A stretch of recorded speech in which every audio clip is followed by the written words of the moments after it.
and welcome or welcome back to my channel. My name is Karen Marie and this is my channel Made by Karen Marie. So it is a Friday today and I'm working from home, and I thought I would take the opportunity of my lunch break to get something filmed for you. It's been really busy lately and I have not had the time or opportunity to film my August makes. So I thought today is the day I'm really going to get this done now. I usually try to to film like quite soon after a new month has started, while the makes are still fresh, you know, in my head and all of that. But this time I just couldn't manage it. So apology for the tardiness of the August makes, but I'm going to do it today. I also have some really exciting news that I am just dying to share with you. But in the true YouTuber fashion, I'll leave that to the end. But if you are of the slightly impatient kind that I can sometimes be when people say they have exciting news, you can just check the description box because I will leave the information there, just so you know. So yeah, before we begin, I thought I would tell you what I'm wearing, and I am wearing the Friday Pattern Company Sagebrush top. And this is a really old make, and it is a viscose that I got from Andrea Beyond the Pink Door many moons ago, and I have been wearing this a lot. So I'll stand up and show you. I left the ruffle off here simply because I had very little fabric. And yeah, I left the elastic off in the sleeves as well. I'm not using my microphone today, just yeah, because it's charging at the moment, but I hope that the sound isn't too bad anyway. So I have actually been feeling a little under the weather this week, I have to say. I woke up on Tuesday feeling very sorry for myself with a headache and a sore throat. I'm feeling a lot better now, thankfully, because on Sunday I will be leaving for my conference in Germany. And it's going to be a very long day of traveling. So I'm glad I'm feeling a little bit better. But I might have to, you know, sort of stop for coughing and all of that, but I'll try to cut it out in the final edit, of course. So earlier this summer, I made my first ever purchase from Fabric Godmother. And I think I purchased 4 or maybe 5 fabrics from her. And they were all sort of out of my comfort zone fabrics. But yeah, I purchased this white denim with strawberries on. This is very outside my comfort zone, but I kept coming back to the store and looking at that fabric and thought, wouldn't it be great to have a pair of strawberry denim shorts? So that's exactly what I made. This is, I believe, about a 9-ounce denim, maybe 10, can't remember now. Should have brought my notes, didn't. But it's non-stretch denim. So, these are the Dawn jeans, and I cut them off at the knee to make like a Bermuda shorts kind of thing. And I have made the Nielsen Dawn jeans for myself before, but I've never been able to sort of nail the fit on those. And it had been so long since the last time I made the denim, the Dawn jeans for myself, that I had sort of forgotten what the fit issue was. I decided to just make them up as they were and just, you know, live with the consequences. I can't remember which size I made now, unfortunately, but I think it was like equivalent to the size 16. And they are a little bit too roomy for me, actually. They do gape a little bit at the waist now. So I should have, yeah, I should maybe have cut them one size smaller, or at least graded from the waist to the hip a little bit. So that's definitely something I'm going to do for my next pair. I've not given up on the Dawns. I just have to make some adjustments to make them fit better. Obviously, when you make stretch jeans, you can sort of get away with a little bit more. But when you're sewing non-stretch jeans, they really do have to fit, otherwise they won't be very comfortable. I will be wearing these, but they are not my favorite. What I am maybe going to be doing in this is that I might actually take the waistband off and take a wedge out of the back seam to minimize the gaping, and then I might take in the side seams just a little bit while I'm at it. As you can probably see, I've already patched the waistband because the waistband turned way too small, and I know I didn't stretch the fabric, so I have no idea what I did there. It might have happened because I didn't block fuse the interfacing on, but rather put it on the waistband after I'd cut them out. So it might be that it actually shrunk the waistband quite a bit. I put a little Rosy Cheeks label in there that says "Me Made." And yeah, I lowered the pockets. I always do that on Megan Nielsen jeans, whether it's the Ash or the Dawns, just because I think they fall better on my bum when they're a little lower. Otherwise, I did no changes on this. I found a button from my late mum's button stash that I put in there, and I actually think to say it myself, I think I did a pretty good job on keeping it neat and nice on the inside this time. So yeah, things matched up, and yeah, I think they turned out quite nice. So what I will be doing on my next pair of Dawns is I will be lowering the rise just a little bit because they are very, very high-waisted. So I'll be lowering the waist a little bit. I will be grading between the waist and the hips, even though I fall into the correct size according to the size chart and everything. But I will be doing a little bit of grading there just to help with the fit. Only other thing that I will be doing to fix this pair is that I will be cutting them off a little higher on here, because now I have to sort of turn them up to prevent them from hitting straight across the knee. So I'm going to cut this off and re-hem them, and then they'll be perfect in length. Fly. So that was my first make of August.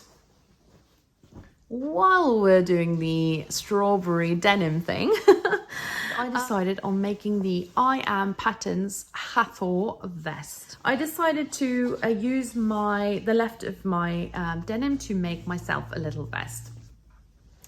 My idea was that some summer evenings here in Norway are not chilly enough for a proper jacket, but it's too chilly for a simple t-shirt. So I thought that if I have one of these unlined vests, it will be enough to cover my neck and my back a little bit, to feel a little bit more covered, but still airy and breezy and lovely. But then this summer was very, very warm for Norway. I mean, we had a heat wave that didn't end.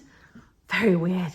So I didn't end up wearing this very much, but yeah, I hope that I'll be able to wear it more later.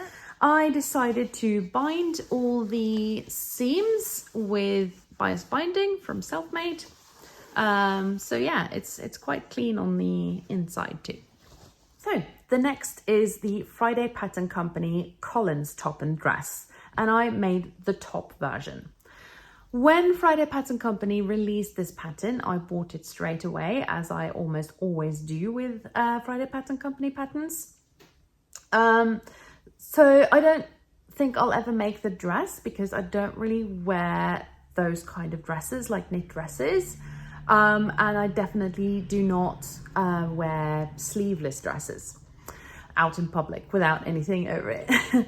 So I am probably going to only use this as a top, but I really, really love the neckline on the Collins top and dress. It has these kind of like quite subtle square neckline that sort of comes in a little, it kind of bows around here onto the sleeves. And I thought it's such an elegant, feminine like neckline, and I really wanted to try this out.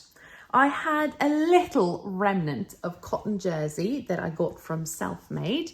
It has these really dark green stripes, but I didn't have enough to line it because the Collins top and dress has a kind of shelf bra thing on the inside. And I just used a plain viscose jersey or cotton jersey. It's a cotton jersey on the inside. So if I pull the inside out, you can see that there is an elastic here that kind of binds off the end of the shelf bra inside. But this is a very simple pattern and it sews up in no time. So yeah, the thing is, I'm probably not going to show you a picture of me in this because I don't really appear on any pictures in sleeveless garments, but it's just a comfort thing, you know. But it does fit as, you know, as it should. I sewed up an XL, that's my standard size in Friday Pattern Company patterns, and it fits really nicely. It does feel very like secure with the wide shoulder strap, so I'll be able to wear a bra underneath. I'm not particularly well endowed in that area, but still I don't feel comfortable with only the support of like the shelf bra in a cotton jersey. If I was to really make this to be worn without a bra underneath, I would definitely go for something sturdier than a cotton jersey inside. So I'd go for some athletic knits, like a lycra or a, I don't know, power mesh or something like that. It wouldn't be particularly comfortable with power mesh directly onto your chest, I guess, but maybe some, you know, sports lycra would work. But even for me, it doesn't really provide enough support to make it very comfortable to wear without a bra inside. This is a very like simple make, and I'm not sorry that I tried it, but I don't think that I'll be making like tons of these. Even though I was very careful to press and I used the correct fabric and everything, I do think that it is very difficult to get the lining to stay inside, even with understitching and all of that. And it does become a little bit bulky at the seams, as you can probably see, even though I've, you know, I even used clappers on this to try to kind of press it down as much as possible. I do really like the neckline though, so I might try to make up a few more just to see how we go. But this is sort of in the pile. It's okay. No more, no less. Then we are on to some of the more involved makes. So the next one is the so-called Perfect Tunic from Wardrobe by Me. And I used this, I think it is a linen cotton blend from Selfmade, and I got this in Denmark earlier this summer. And yeah, I know pink is, yeah, it's not my favorite color, but there are so many shades of pink on my color card that I thought, you know, I just have to try and see if I feel better in them than I usually do. But yeah, so I have some like more precious fabrics that I want to sew up, and I saw the Perfect Tunic by Wardrobe by Me. It's one of their older patterns, I think, and I thought, oh, that's going to be perfect. But I was too scared to cut into my like more precious fabric before I had tested the pattern. And even though this isn't cheap fabric or anything, but it's still available, so I can still like get more of it, if that makes sense. So it wasn't as precious to me as the other fabric that I was considering for this pattern. I put in a little Rosy Cheeks label in there, just because I thought the colors went well. What do I really think about this? I think it is a good make. I am going to wear this quite a lot, I think, despite it being pink. It does really go with my colouring though, so I should really try to wear it more. But I do think that it comes up a little too oversized, even for my taste. So I think for my next version, I will make another, and I probably will go for a little bit more lightweight fabric, because this is quite like sturdy. But it does come up quite oversized, so I'm going to take it in just a little bit in the side seams. Even though this is a popover style tunic, so I will have to be careful so that I can actually get it on and off, even though I take it in. But it is, it is quite big on me. It feels very, very roomy and oversized. The thing that I didn't like struggle exactly, but this neckline is not very easy to sew up, and it comes down quite low. There are a lot of pieces, and I love Wardrobe by Me patterns, I really do, but I don't think the instructions on that part were quite well enough done. So I was very happy that they did have a sew along on YouTube, because I needed it. And yeah, there are a lot of pieces on that opening, and I feel like they could have simplified that by cutting the pattern pieces a little bit different, if I'm honest. So the make itself didn't take long at all, but I did have like a bit of a struggle with this opening right here. So yeah. In the back, there's a pleat, and I can't remember now whether it says to do it as an inverted pleat or like a box pleat on the outside, but I don't like outwards box pleats, because it makes my back seem even like rounder. So I made it to an inverted pleat. So yeah, I think it is a good make. I have worn it several times. I think it suits me quite well and all of that, but it's not my favorite make ever, to put it mildly. So yeah. Then we have one that I'm much more satisfied with, even though it sounds like I don't like that tunic. I do, but I just don't love it. Yeah. But this one I actually do love. This is another one of the crazy fabrics that I got from Fabric Godmother. And this is a viscose crepe. It's very crinkly right now because it's been hanging in my closet, squeezed in with a lot of other things. So yeah, pardon that. But I mean, I did not anticipate that I would love this shirt as much as I do, but I have worn it so much that I'm like surprising myself. This fabric is completely wild with all of these sea creatures on them. But I think I really love the shape of it. And this is the Seasons of East Autumn in London dress, but hacked into a shirt. They do have a blog post on their website on how to do it. But basically you just eliminate the pleats on the back and lengthen it. So it's really, really simple. I think, I mean, I love the fabric. It feels so soft and so light and airy that it sort of just flows around your body. I am actually considering wearing this wild shirt on my conference next week. But yeah, the Autumn in London dress sews up beautifully. The instructions are, well written and everything. So yeah, this is a good make. I like it. Might be my favorite from August. I think so. Okay, for the final make. This I'm only going to mention briefly because this has its own video. In August, the lovely Katrina from Create Something Pretty over in Australia and we decided to do a little dress project, a collab together, and we decided to sew up the So Liberated Ember dress.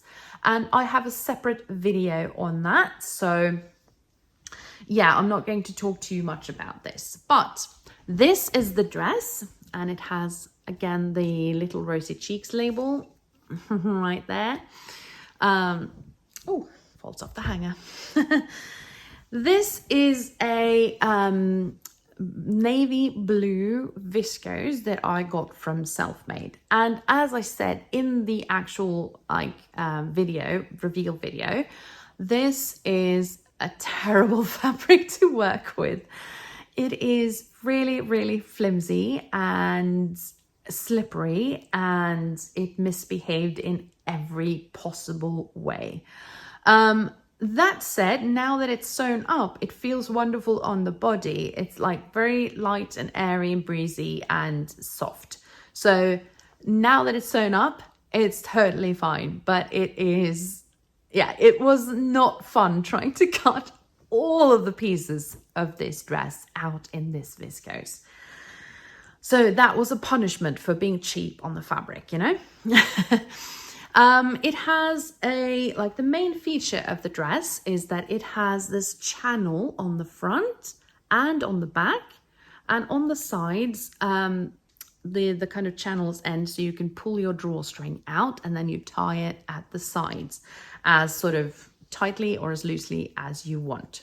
There are two versions. Katrina made the other one with the kind of, I think it's like bishop sleeves, and I made this version that I'm actually going to call the jester sleeves because it sort of looks like a medieval jester sleeves. So this sleeve is cut into three different pieces, and then there is a elastic channel that you thread the elastic through. It's a lot of fabric in this dress, so it feels a little bit like overwhelming to be wearing that much fabric in a dress. But it does feel very soft, and with the right kind of like necklace and makeup, hair up, heels and all of that thing, I think it could look quite cool. So I am considering taking this one to Germany to wear to the banquet dinner. Because, you know, it's practical to have something that you can adjust the waist while you're eating all that glorious food. Okay, and then finally, for my exciting news, I have been selected to be a part of the Beyond the Pink Door Ambassador Program. And I'm so excited to be a part of that wonderful little crew. And when I received that email a couple of weeks ago, I literally squealed. So it was a good thing that I was working from home, because I received that email and expecting to read something like, thank you for showing an interest, blah, blah, blah. And then you've been chosen to be one of the ambassadors. What? I had to read it several times to believe it. And even then I thought I was sort of expecting to get that email like, oh, whoopsie, sorry, we made a mistake kind of thing. But no, and earlier this week, the gang sort of got together on a little Zoom meeting just to hear more about this program. I think it's going to be wonderful to be a part of this lovely community that Andrea has created. And yeah, I mean, more information will be coming, but I don't have all the information yet. But I just wanted to share with you that I have now been chosen to be a part of this lovely program. So yeah, updates will be coming, but my channel will remain the same as it has always been. But I might be maybe sometimes popping up on on the blog over at Andrea's shop, or maybe I'll be sewing up some more of her fabrics and stuff like that. But yeah, I'll give you more information later on. But I'm so pleased to be able to be a part of a group of some really truly wonderful people, and I so look forward to learning from them and hanging out with them and sharing makes and fabrics and all of that lovely stuff with you great people. Okay, so I am now going to love you and leave you. I hope you have some lovely time to sew this weekend, and I'll be back soon with another video. Until then, take care and I'll see you. Bye bye.